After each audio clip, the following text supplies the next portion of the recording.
Alors, on va passer à la prochaine partie de notre entretien. On va parler des bilans diagnostiques qui, si je comprends bien, est un autre pilier de votre approche, de l'approche dans la médecine fonctionnelle. Maintenant, on va essayer d'aller vite sur les réponses. Quels sont les diagnostics, quels sont les bilans anti-vieillissement indispensables selon vous? Bah, écoutez, il faut faire en fonction de ses moyens financiers. Idéalement, je vais vous dire, un bon gros bilan super sophistiqué à 1000 € pour tout tester, c'est l'idéal. Bon, tout le monde ne peut pas se permettre ça. Si on Qu'est-ce peut que le ça veut faire, dire? si on peut se le permettre, on le fait et on balaye tout. Mais ne partons pas de cette situation, on va dire, idéale sur un plan des coûts. Partons du minimum. Le minimum, c'est vrai, est en train d'un peu progresser, c'est-à-dire qu'on voit bien quand même depuis quelques années que les médecins traitants dosent la vitamine D, s'inquiètent éventuellement si en hiver il n'y en a pas assez, ils en prescrivent.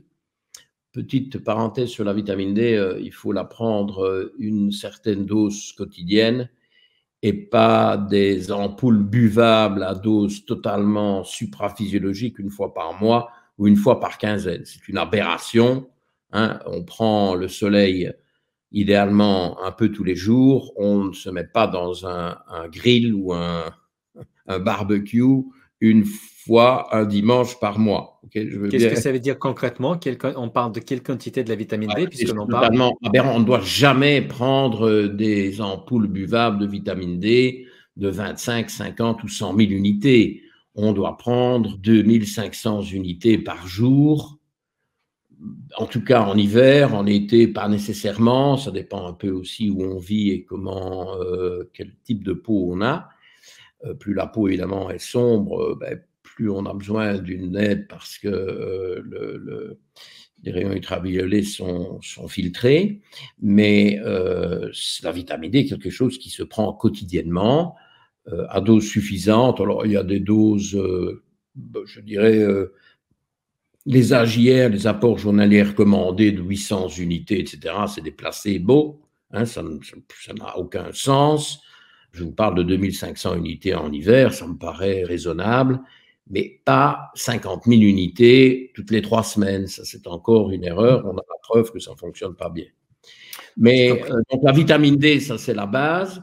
Et puis, voilà, plus on va indaguer, mieux c'est. Alors, c'est vrai que dans un de mes bouquins, je rêve d'un monde où le médecin généraliste va doser la vitamine B12. Parce que la vitamine B12 est une vitamine très importante, on ne peut pas en manquer. Pourquoi? C'est fiction. Moi, quand j'étais jeune médecin, et c'est marrant parce que je ne savais pas que les choses évolueraient, on parlera de la maladie d'Alzheimer plus tard, dans nos échanges aujourd'hui, mais je disais aux gens que la vitamine B12, c'était la protection contre justement la neurodégénérescence. Mais ce n'est pas que ça, c'est une vitamine anti-anémique, anti-tout. C'est une vitamine absolument fondamentale qui est une molécule énorme que nous ne pouvons pas synthétiser et qui n'est synthétisable d'ailleurs que par des bactéries. Et donc, la B12, c'est fascinant parce que vous faites un test, okay, que d'ailleurs maintenant, en France comme en Belgique, vous pouvez obtenir vous-même en allant dans un laboratoire, coucou, je voudrais bien doser ma vitamine B12, vous allez y payer quelques euros, vous n'avez pas besoin de votre médecin traitant, vous recevez un résultat. Imaginons, hein, parce que ça c'est encore mieux, ça c'est la liberté, c'est la médecine fonctionnelle pour tous. Alors, vous regardez votre taux de B12, si vous êtes un carnivore et que vous manquez de B12, hein, cas de figure, carnivore, donc si vous mangez de la viande, du poisson, etc., pas que, mais que vous avez une consommation de protéines animales importantes, tout ça est bourré de B12. Si vous manquez de B12, diagnostic, malabsorption. Malabsorption, problème intestinal. Voilà. C'est clair et net. Inversement, imaginons que vous n'êtes pas du tout carnivore, vous êtes plutôt végétarien, qu'en tout cas, vous ne mangez certainement pas beaucoup de viande et vous vous retrouvez avec un taux de B12 excessif. Qu'est-ce que ça veut dire? Ça veut dire que vous avez une prolifération bactérienne dans l'intestin grêle, SIBO, Small Intestinal Bacterial Overgrowth, parce que là, les bactéries s'y trouvent en quantité largement anormale, excessive, et ces bactéries produisent la B12. Je vous dis, la B12, ça vient des bactéries. Normalement, il n'y a pas autant de bactéries dans le grêle, et dans le grêle, c'est là que la B12 est absorbée. Donc, vous êtes une situation pathologique de dysbiose intestinale. On peut d'ailleurs assimiler ça aussi au fameux côlon irritable. Et donc, vous avez avec une analyse, quelques euros, des diagnostics intestinaux absolument cruciaux, soit de malabsorption, soit de prolifération microbienne à des endroits inadéquats. Voilà, c'est ça, la puissance des tests en médecine fonctionnelle. Vous voyez, mais sans test, qu'est-ce que vous allez demander à la personne? Ça va? Tu te sens bien? Tu es fatigué, un peu fatigué? Hein? Oui, mais c'est le stress. Hein? Il va y avoir les vacances. Hein? Il va y avoir la Halloween. Ah bon, ben alors ça va aller. Non, il faut aller doser des choses. Quelle est l'incidence sur la santé quand vous parlez de ces deux phénomènes? Quelle est l'incidence sur la santé? Et quelle est l'incidence de ces maladies? Encore une fois, je reviens toujours à la même chose, dysbiose intestinale ou l'autre phénomène. Quelle est l'incidence sur la santé? Quel est l'impact sur le corps? Quel est l'impact sur le bon vieillissement du corps? Énorme, énorme, parce qu'évidemment, ici, j'ai pris l'exemple de la vitamine B12 qui est particulièrement interpellant, mais si c'est une malabsorption, comme on l'a dit au début, ben, ça va évidemment toucher d'autres nutriments. Vous allez avoir des déficits multiples. Et donc, il y a un tas de trucs qui ne vont pas fonctionner. Vous allez manquer de zinc, vous allez manquer de sélénium. Comment ça va impacter mon corps concrètement à la longue durée? Est-ce que ça va juste l'abîmer et donc, comment dire, augmenter la vitesse du vieillissement de l'inflammation? Je sais juste de comprendre concrètement quel est l'impact à long terme de ces maladies-là, de ces dysfonctionnements. Quel est l'impact à long terme? Ça va augmenter le risque d'infection, ça va augmenter la capacité de freiner l'oxydation. On vient de citer le zinc et le sélénium sont des antioxydants. Hein, et donc, ça va se répandre comme un feu de forêt. Ça va tout perturber. De nouveau, quand l'intestin va, tout va. Et donc, rien qu'avec quelques tests simples, on va tout de suite mettre le doigt sur des déficits en nutriments importants. Alors, c'est déjà pas mal de s'en rendre compte et de corriger ces déficits, mais il faut aussi se poser la question de pourquoi. Pourquoi est-ce que cet intestin ne fonctionne pas bien? Est-ce qu'il n'y a pas quelque chose dans l'alimentation qui le perturbe, qui l'enflamme, qui abîme la muqueuse, qui crée une augmentation de la perméabilité intestinale, qui elle-même est toujours accompagnée d'une malabsorption, parce que quand la muqueuse est perméable, elle n'absorbe pas bien. Ce sont les deux fonctions fondamentales de la muqueuse intestinale, la fonction de barrière et la fonction d'absorption. Si une ne marche pas, l'autre ne marche pas, parce que ça va de pair. Et bien entendu, qu'est-ce qui, en premier lieu, est suspect quand il y a un problème d'augmentation de la perméabilité intestinale? Le gluten, hein, parce que le gluten, par sa protéine principale, c'est plutôt une famille de protéines qu'on appelle la gliadine, c'est plus précisément les gliadines, parce qu'il y en a plusieurs. Les gliadines augmentent la perméabilité intestinale et donc pose problème.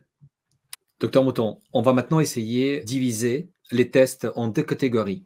Les diagnostics et les bilans indispensables, rapidement maintenant, en faisant juste un listing pour des gens qui ont entre 40 et 65 ans, et on va les sous-diviser en imagerie et en biologie. Parce que, si je comprends bien, quand vous prenez quelqu'un en charge, vous voulez aussi voir un peu de l'imagerie, surtout à partir de 45-50 ans. Oui ou non? Non. Non. Pour vous, c'est la biologie qui est primordiale. Oui, parce que ça va être la cause d'altération de l'imagerie, mais l'imagerie va s'altérer beaucoup plus en aval, c'est tardif. Oui. C'est toute la différence entre la prévention et la détection précoce. Et ça s'applique très bien au cas du cancer. Le cancer, on doit le prévenir. Faire de la détection précoce du cancer, c'est déjà travailler sur base d'un échec. C'est-à-dire? Ben, si vous avez détecté précocement un cancer, c'est que vous n'avez pas pu le prévenir. Pour moi, ce qui On va m'intéresse, parler tout à l'heure des stratégies de prévention au cancer. Donc, en biologie, on va revenir sur les tests à faire entre 40 et 65 ans. Peut-être, vous me direz si on les divise en deux catégories. Catégorie 40-65 ans. Les tests biologiques, on a évoqué je ne vitamine fais pas D. de catégorie d'âge. Vous Jamais. n'avez pas de catégorie d'âge. Oh, Ni d'accord, ça marche. 40, ni Donc, 60, ni 80, ni 100. Pareil. parfait, parfait. Même Dans ce cas-là, approche, même approche, même ambition, exactement même paradigme. excellent, excellent. Donc, on va Je suis reprendre maintenant, désolé, parce hein, qu'on a mais parlé très en détail. On va juste maintenant faire un petit listing. Quels sont les diagnostics ou les bilans nécessaires, indispensables, selon vous, dans une démarche de médecine fonctionnelle? Vitamine D, vitamine B12, quels sont les autres dosages à faire? c'est vrai que j'ai cité sélénium et zinc d'entrée de jeu. C'est pas anodin parce que bon, sont deux antioxydants fondamentaux qui sont indispensables pour tout et pour rien. Mais bon, parlons même de la fonction thyroïdienne, extrêmement difficile d'avoir une bonne fonction thyroïdienne sans sélénium et zinc.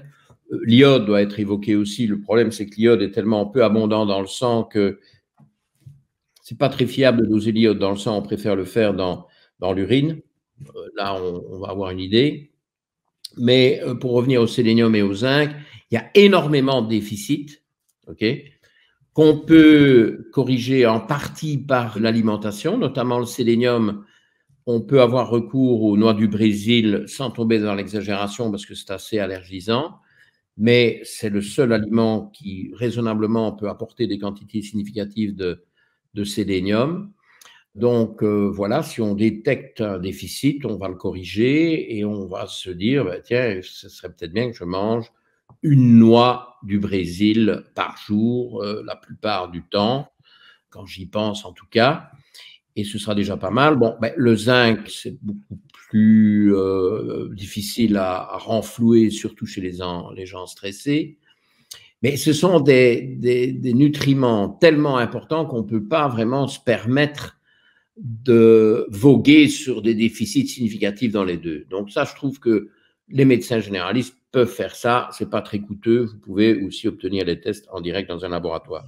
À ça, j'ajouterais un profil d'acide gras. Parce qu'un profil d'acide gras vous donne tout ce qui va impacter l'alimentation. On va trouver des choses que vous mangez en excès, on va trouver des choses que vous ne mangez pas suffisamment, on va tout rééquilibrer, on va avoir une foule de conseils alimentaires, voire des compléments alimentaires si on se dit que l'alimentation ne sera pas suffisante. Parfois, les déficits sont tels qu'on sait bien qu'on ne va pas y arriver. Si vous avez une catastrophe au niveau de vos acides gras oméga 3 à longue chaîne qui viennent des poissons gras, que vous en mangez très peu, vous allez demander d'en manger davantage, mais vous allez aussi quand même donner de l'huile de poisson pour sortir du marasme. Vous allez faire les deux. Donc, un profil d'acide gras, c'est pas gratuit, c'est pas remboursé par la sécurité sociale. C'est un investissement, je pense, d'une bonne cinquantaine d'euros, mais ça vous donne déjà un balayage nutritionnel beaucoup plus sophistiqué que ce qu'on a par la méthode classique. Ne négligeons pas le bilan classique, le bilan biologique classique. Il faut demander des marqueurs métaboliques. Mais ça, les médecins généralistes font des marqueurs métaboliques. Alors, vous avez évidemment les lipides, triglycérides, cholestérol total, cholestérol HDL, sachant donc le bon cholestérol, soi-disant, sachant que le LDL est calculé, il n'est pas mesuré, tout le monde le calcule pour des raisons sur lesquelles je ne vais pas m'étendre ici. Donc ça, c'est très, très basique, c'est ce qu'on appelle le bilan lipidique. Et alors, au niveau des marqueurs glucidiques, du métabolisme glucidique, vous en avez 3, c'est très simple. Vous avez la glycémie à jeun, vous avez l'hémoglobine glycosylée HbA1c qui vous donne la glycémie moyenne des 3 derniers mois, très important, parce qu'on peut avoir des distorsions très fortes entre la mesure de la glycémie à jeun qui est ponctuelle et ce qu'on a comme moyenne au bout de la journée et a fortiori au bout des 3 derniers mois. Et puis alors l'insuline à jeun, qui est L'insuline à jeun. l'insuline à jeun qui est là aussi quelque chose qu'on prend le matin, après le jeûne nocturne, avec au moins 12 voire même 14 heures de jeûne pour avoir des mesures fiables. Avec ça, vous pouvez faire tous les raisonnements qu'il faut. Donc, c'est ce que j'appelle les marqueurs métaboliques, qui ne sont pas typiques de la médecine fonctionnelle, mais qui sont très importants. Avec malheureusement beaucoup trop de médecins qui ignorent. Alors, j'ai des patients qui se plaignent sur mes réseaux sociaux, sur YouTube, de ce qu'ils demandent à leur médecin traitant de doser l'HbA1c et ils leur disent « Oh, mais vous n'êtes pas diabétique, ça ne sert à rien ». Bon, ça a le don de me rendre fou furieux.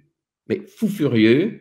Et alors, je leur dis, écoutez, prenez votre petite tirelire, sortez quelques pièces, pas des pièces jaunes, ça ne va pas être assez, mais quelques pièces d'1 ou 2 euros, et pour une dizaine d'euros, 9 ou 11, enfin ça dépend des labos, eh bien vous dosez votre HbA1c. L'HbA1c doit être idéalement 1/10 en dessous de votre décennie d'âge, en commençant par le chiffre 5. Donc, supposons que vous avez affaire à un patient de 45 ans, c'est souvent les âges auxquels on commence à se dire il faudrait peut-être quand même que je m'occupe un peu de moi-même. Et votre HbA1c, puisque vous êtes dans la 4e décennie d'âge, devrait être 5,3%. À la rigueur. Comment vous calculez ça encore une fois? 5, la décennie d'âge, plus petit que. Hein, donc plus petit que 5,4 parce que 45 ans. Et donc, idéalement, 5,3. Bon, si vous êtes à 5,4, hein, bon, ça ne va pas être trop mal. Et plus vous êtes bas, mieux c'est. Vous pouvez être à 5%, bravo, hurrah, on peut célébrer ça. Mais si vous êtes à 5,6%, et il y en a beaucoup, écoutez, vous êtes sur le chemin du prédiabète. Le prédiabète, c'est 5,8%. Et il y en a beaucoup qui y sont sans le savoir. Et donc là, vous avez la glycation qui est en état d'alerte rouge. Vous voyez, les lampes rouges qui flashent, là, comme sur, avant j'aime bien cette analogie, comme sur les stations spatiales qui vont se désintégrer. Vous voyez, il reste 5 minutes, il faut fuir, la station spatiale va se désintégrer, alerte rouge, avec un bruit. Non, alerte rouge. Vous voyez, eh bien, ça, c'est l'HbA1c qui est malheureusement négligé et sous-estimé parce que les gens croient que c'est un monitoring du diabète. Non, on l'utilise en prévention. C'est toujours cette obsession de la maladie, alors qu'en réalité, c'est la prévention qui fonctionne bien.